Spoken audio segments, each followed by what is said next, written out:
on that, like what aspects of Platonic and Neoplatonic philosophy helped to frame the Trinity? What specific examples could you give?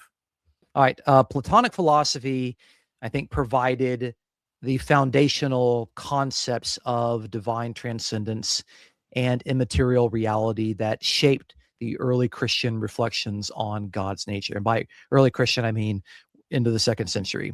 So, beginning with Plato and his theory of forms, it posited an eternal, unchanging realm of these perfect ideas beyond the material world. With the form of the good as this like ultimate source of all reality, light, and even truth. And so this heavily influenced the 2nd century apologist Justin Martyr, writing around 150 AD. And he drew explicitly on Plato's ideas in order to describe how the logos, that word that was in the beginning with God, functioned as this intermediary principle that emanated from this transcendent God. You know, God is transcendent. He's so far away. He doesn't want to get his hands dirty. So he gets the logos to do it. So there's his reading of John 1, which is influenced by Platonic ideas, not being influenced by Genesis chapter 1 and Jewish wisdom speculation. So these notions by Justin Martyr being influenced by Plato helped to kind of frame God not as this changeable anthropomorphic being, but as an eternal, simple essence, using the Greek noun ousia, that could potentially sustain multiplicity without any kind of division. And it set the stage for later attempts at distinguishing God's unified being from any relational distinctions within it. Okay. So the Neoplatonic developments actually stemmed from this guy named Plotinus, okay? And Plotinus wrote in Greek. You can actually get all of his writings. There's a 7-volume here, collection in the Loeb Classical Library of Plotinus, and so you could read it. And people that are interested in the development of the Trinity really, really, really need to read and understand Plotinus, okay?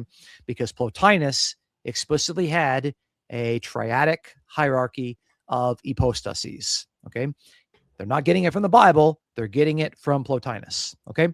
And this offered a much more explicit metaphysical framework for this sort of like unity and diversity, how it could be one, but also there be diversity within the wood, okay?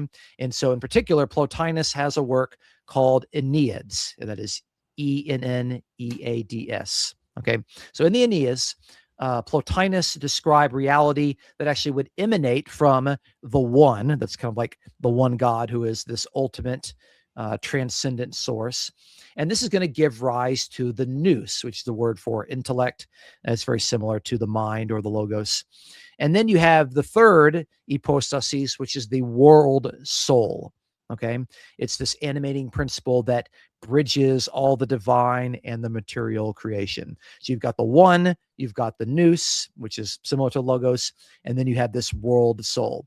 And these three hypostases are not separate gods in Plotinus, but they're interconnected principles that form one single divine reality through emanation and also participation within one another. Now, the early Christian theologians that were steeped in this tradition, not in the biblical tradition, and these would include Origen and all of the Cappadocian fathers, they adopted this non-biblical triad in order to articulate how you could see how they could read this into the Father and the Son and the Holy Spirit, making them three distinct persons and yet in one substance, one ousia.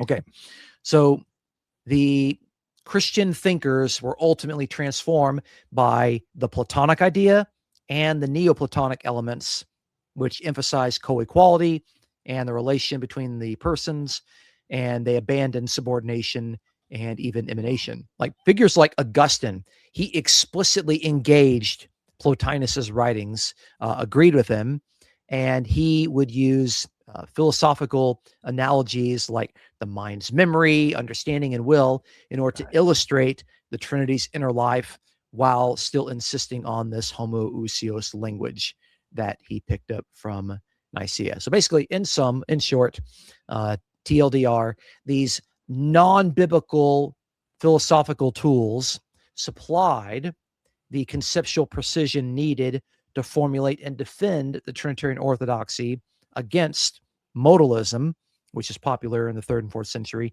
and the more biblical concepts of subordination during the 4th century debates.